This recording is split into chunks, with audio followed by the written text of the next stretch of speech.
চেতনা শব্দটাকে মনে প্রাণে ঘৃণা করি ভাই। এই চেতনা শুনলে আমার গায়ে বললাম যে আকাঙ্ক্ষা, বুঝছেন? এই চেতনা আমরা 15 বছর দেখছি, এই চেতনা বিক্রি করে দেশটাকে ভাগ করা হয়েছে।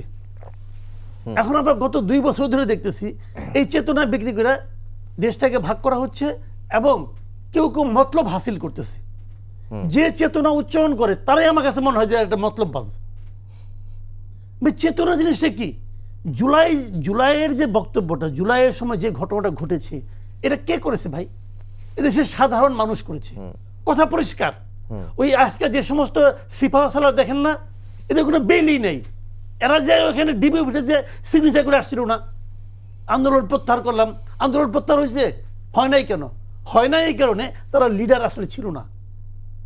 এই আন্দোলনের লিডার ছিল জনগণ। তাদের দফা ছিল একটা, সেটা হলো হাসিনার অত্যাচার থেকে মুক্তি চাই। একটাই দফা, আর কোনো দফা ছিল না কিন্তু।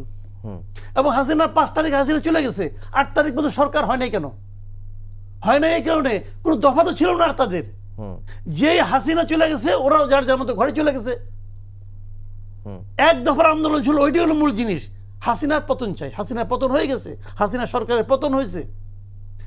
তারপরে আমাদের দেশটা একটা পর্যায়ে, তখন ওই চেতনা ব্যবসায়ীরা দৌড়ে আসছে, মাঠ তো খালি, আসো যাই চেতনা করি।